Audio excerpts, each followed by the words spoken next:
Sabi ko, I would like to appeal to Senator Joel Villanueva first muna before the general message. Kasi as a fellow evangelical, I know his concern is that it's he probably thinks that divorce is anti-God. He probably thinks that divorce is anti-family, but and anti-marriage.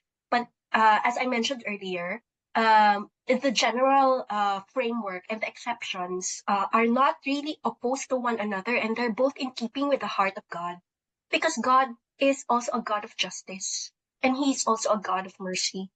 And the heart of the Father is He doesn't want to see the parties in the institution of a marriage suffer. He wants to give life and life to the full. On that note, kasama na rin doon yung life to our souls. Yan yung mga things na napagtanto ko in my 3-year journey. That's why na-reconcile ko lahat. Sabi nila, I'm just twisting the words of God to fit my narrative. No, it's the other way around. Nagkaroon ako ng lakas ng loob dahil nakita ko yung puso ng Panginoon para sa mga taong nagdurusa.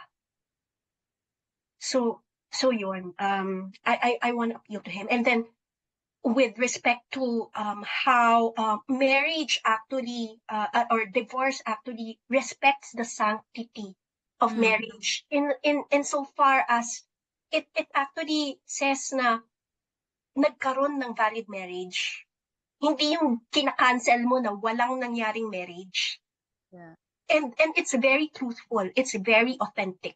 I think we want to have a society that's integrous. We want to have a law that's integrous. We want to have people that are integrous. And this is a way to promote it even.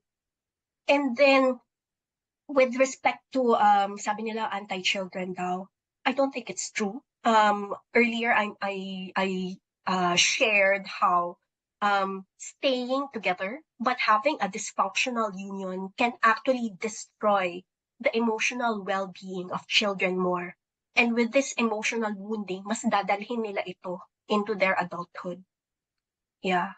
So we want a population that is healthier, spirit, soul, and body, essentially. And yes, there are proactive approaches to ensure the strength of marriage, to ensure the health of marriages. But what if everything has been done? And parts can be hard. Indeed, one party cannot control the other. One party can just abandon, can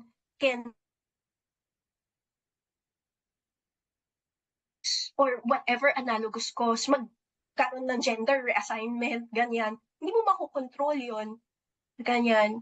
So, anong remedy, ano ang remedy nung aggrieved spouse under the current laws kung yung cause naman talaga ay nangyari after the celebration of the marriage?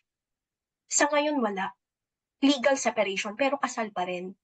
And then, anong effect nun for the woman, and even for the man na traumatized, every time you fill out the forms, bumabalik yung PTSD mo kung may PTSD ka. Yeah.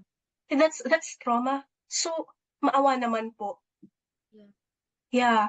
So it's part of the responsibility of the state to also safeguard this section of the population.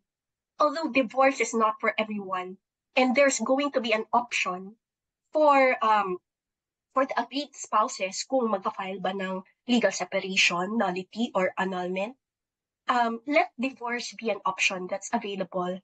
In some cases, it can be the healthy option. In some cases, in these cases that I've mentioned, it's not an ungodly option.